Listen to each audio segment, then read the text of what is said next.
भारत में मुद्रा की पूर्ति की माप। मुद्रा पूर्ति से आशय मुद्रा की कुल मात्रा से है, जो अर्थव्यवस्था में लोगों द्वारा विभिन्न रूपों में अपने पास रखी जाती है। मुद्रा पूर्ति के मुख्य घटक हैं लोगों द्वारा अपने पास रखी गई करेंसी तथा व्यापारिक बैंकों द्वारा रखी गई लीवल मांग जमाएं। भारतीय अर्थव्यवस्था में मुद्रा पूर्ति की मांग सामान्यतः निम्न रूपों में मापी जाती है: M1, M2, M3 और M4।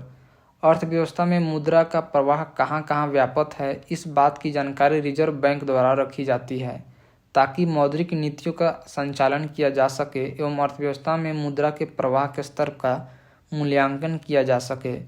1977 में पूंजी की आपूर्ति पर गठित दूसरे कार्य समूह की अनुशंसाओं के आधार पर आरक्षित मुद्रा M0 के अलावा M1, M2, M3 और M4 को भारतीय रिजर्व बैंक द्वारा प्रकाशित किया जाता रहा है।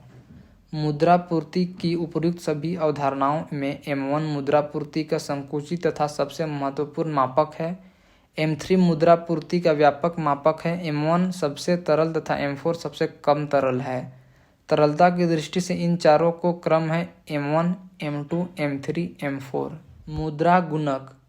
मुद्रा गुणक से तात्पर्य अर्थव्यवस्था में मुद्रा के स्टॉक और शक्तिशाली मुद्रा के स्टॉक के अनुपात से है। मुद्रा गुणक बराबर M/H, जहाँ M बराबर मुद्रा का स्टॉक, H बराबर शक्तिशाली मुद्रा। चूँकि मुद्रा का स्टॉक सामान्यतः शक्तिशाली मुद्रा के मूल्य से अधिक होता है, इसलिए मुद्रा गुणांक का मूल्य 1 से अधिक होता है। किसी अर्थव्यवस्था में मुद्रा गुणांक उसके मौद्रिक आधार और मुद्रा आपूर्ति के संबंध को व्यक्त करता है। चलन में मुद्रा के बढ़ने से मुद्रा गुणक में वृद्धि होगी। मौद्रिक एवं चलनिधि अवयवों की माप अर्थात मुद्रा पूर्ति की माप। M0 आरक्षित मुद्रा। संचलन में मुद्रा प्लस RBI के पास बैंकों की जमा राशियां प्लस RBI के पास अन्य जमा राशियां। M1 संकीर्ण मुद्रा। जनता के पास मुद्रा प्लस बैंकिंग प्रणाली के पास मांग जमा प्लस RBI के पास अन्य जमा राशियां। M2 M1 प्लस डाकघर में बचत जमा राशियां। M3 व्यापक मुद्रा।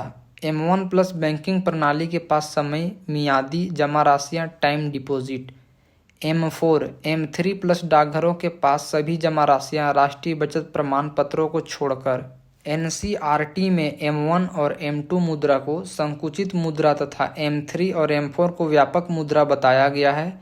M3 मुद्रा की माप की सबसे साधारण रूप है, इसे समस्त मौद्रिक संसाधन भी कहते हैं।